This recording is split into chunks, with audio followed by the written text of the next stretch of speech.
Welcome to the deep dive. Today we're really getting into one specific source, 1 Kings chapter 4. Yeah, it's a fantastic chapter. It really is. It gives this amazing snapshot of King Solomon's reign, kind of pulling back the curtain on how his kingdom actually worked. The administration, the Yeah, resources. exactly. And his famous wisdom, of course.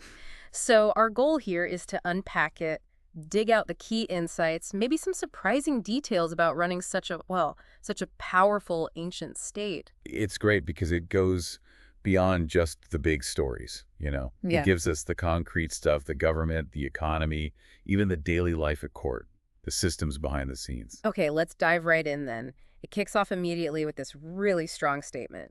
King Solomon ruled over all Israel. Yeah, that phrase, all Israel, it's doing a lot of heavy lifting there. Right. What does that signal, really? Well, it signals unity, a single kingdom under his authority covering the whole promised territory. This isn't some loose group of tribes anymore.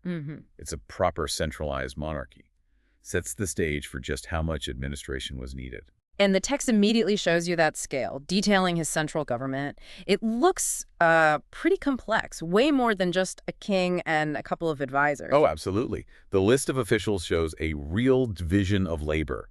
Some roles sound familiar, you know, priests, secretaries. Secretaries, yeah, for documentation, I guess. Yeah. And a recorder. Exactly. Keeping records, decisions, events, maybe tracking resources. It points to a bureaucracy. Definitely. And then you have the core power figures, Mm-hmm. a commander-in-chief for the army, naturally. Crucial. But then you get these layers that show the machinery of government, an officer specifically overseeing the district officers.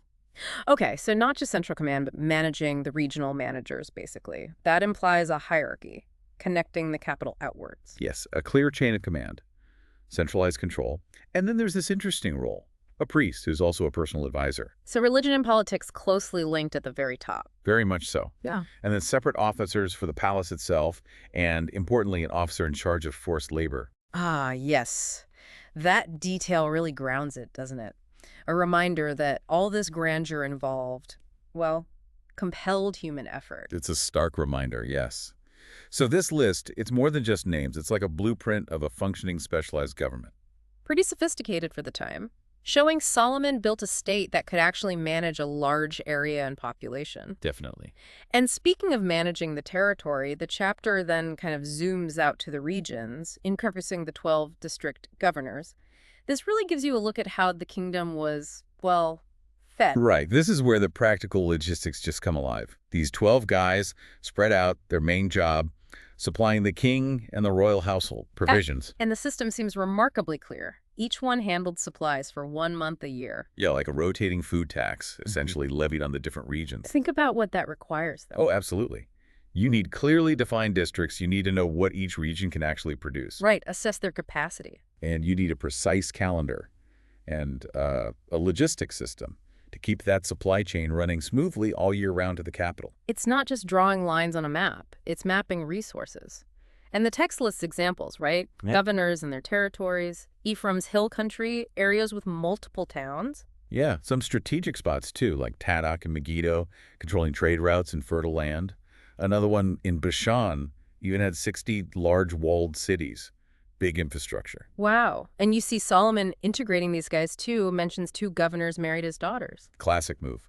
Rulers have done that forever, using marriage to tie powerful families or regions closer to the throne, weaves them into the kingdom's fabric. Makes sense. And there's that detail about Geber, son of Uri, the only governor in Gilead. Any thoughts on why just one for that big area? Could be several reasons. Maybe it was strategically vital, needed one strong hand. Or perhaps it was organized differently, maybe more recently incorporated. Hard to say for sure. Interesting detail, though. But the whole system, 12 governors, monthly provisions, it's just a powerful illustration of an organized economy and centralized resource management. A state pulling in and distributing wealth on a huge scale. So how are the ordinary people doing amidst all this? The text paints a pretty rosy picture. It says they were as numerous as the sand on the seashore. Yeah, that classic biblical image for a huge, thriving population, growth, blessing, all that. And not just numerous, but happy. It says they ate, they drank, and they were happy. Such a simple phrase, but it captures so much. General well-being, contentment, things are good. And underlying that happiness seems to be security. It uses that famous line, they lived in safety, each man under his own vine and fig tree. That's biblical shorthand, isn't it? For a golden age. Peace, prosperity, owning your own land, enjoying the fruits of your labor without fear. From invaders or internal chaos. Exactly. And it specifies this peace stretched from Dan to Beersheba, the whole traditional land of Israel. So a huge, prosperous, secure population. And this seems tied directly to the sheer size and power of Solomon's empire, which the chapter also gets into. He ruled over all the kingdoms from the river to the border of Egypt. The river there probably means the Euphrates. So his influence, his dominion, stretched way beyond Israel itself. Neighboring kingdoms were under his sway. And not just friendly neighbors. They brought tribute and were Solomon's subjects all his life. That sounds like an empire to me. It is by definition. Regional powers acknowledging his dominance, paying him taxes or goods. The text even confirms his rule west of the river from Tifta to Gaza. And crucially, it says he had peace on all sides. Which, in the ancient Near East, that was extraordinary. Constant warfare was pretty much the norm. Peace on all sides. That kind of stability, it doesn't just happen by luck. It speaks volumes about the kingdom's power, maybe its diplomacy. Or a strong combination of both. And that stability allowed for the, frankly, staggering scale of the royal court. The chapter gives astonishing specifics. The daily provisions list is mind-boggling. 30 cores of fine flour, 60 of meal.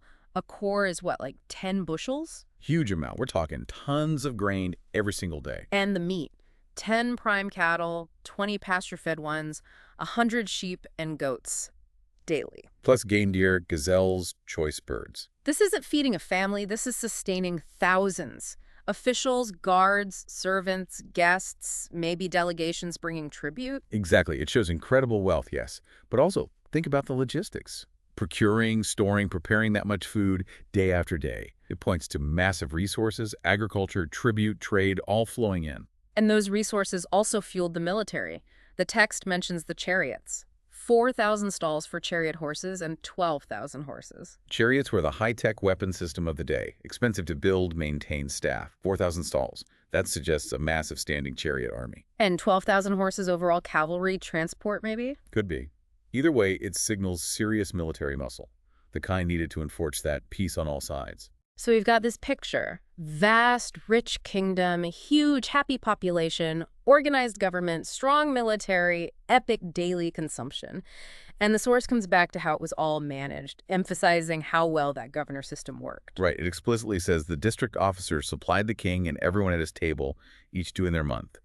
And then adds that crucial bit, they saw to it that nothing was lacking. Nothing was lacking. That's quite a statement. Not just getting the food there, but perfect execution. A supply chain that never failed. It really highlights the administrative competence, right down to feeding the horses. Oh, yeah. Yeah, it says they brought barley and straw for the chariot horses and other horses to the proper place, each according to their quota. Even the animal feed logistics were nailed down. Wow. Fueling the state's power, literally. Okay, so we've built up this image of an incredibly well-run, wealthy, powerful, peaceful kingdom. And the text grounds so much of this success in something less tangible but central to Solomon's whole story, his wisdom. States it very clearly. God gave Solomon wisdom and very great insight, and a breadth of understanding as measureless as the sand on the seashore. There's that phrase again, sand on the seashore. First the people, now his understanding. It connects the kingdom's vastness to his mind's depth and explicitly credits God. Yeah, it stresses this wasn't just book learning, it was profound insight, maybe divinely enhanced discernment, far beyond normal human capacity. And it wasn't just recognized at home. It says his wisdom was greater than all the wisdom of the men of the East and greater than all the wisdom of Egypt. Those were the intellectual centers of the ancient world. It's positioning him as the top sage of his time. It even names specific wise men he supposedly surpassed, to give context. Right. And the result? His fame spread to all surrounding nations. He wasn't just known as a powerful king, but as the wise king. And this wisdom wasn't just theoretical, it had tangible results. The source quantifies it. He spoke 3,000 proverbs, and his songs numbered 1,005. Incredible output. Proverbs, songs. And his knowledge wasn't just about, governance or philosophy. He was a naturalist, too. Right. It says he described plant life, from the cedar of Lebanon to the hyssop. He also taught about animals and birds, reptiles and fish. That range is amazing. From the giant cedars down to the tiny hyssop plant, the whole animal kingdom. It suggests a really comprehensive intellect, curious about everything. And this intellectual power had international impact. Men of all nations came to listen to Solomon's wisdom, sent by all the kings of the world who had heard of his wisdom. Kings sending envoys just to hear him talk. That says a lot about his reputation. His wisdom wasn't just abstract, it had real value for other rulers dealing with their own problems. It elevates wisdom itself, making it a kind of international currency, a source of influence. His reign wasn't just built on might or money, but on intellectual and perhaps moral authority, too. So, looking back at this deep dive into First Kings 4, it paints this picture of just an extraordinary kingdom, doesn't it? Huge, rich, incredibly well organized with complex systems for resources and people, Secured by a powerful military, enjoying peace. and led by a king famous everywhere for this incredible, God given wisdom that showed up in his knowledge and earned him global respect.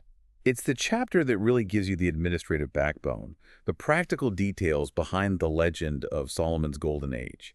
It shows you the nuts and bolts of how it was managed day to day. Absolutely. And reading through all this detail, the scale, the complexity, the sheer effort involved in running the state, it does leave you thinking. Given everything we've seen, what does this chapter suggest was the absolute bedrock, the single most critical factor for Solomon's success and the stability he achieved? Hmm. The text highlights it more than once and points to a specific source for it. Definitely something to ponder as you think about what makes any complex system, ancient or modern, truly flourish.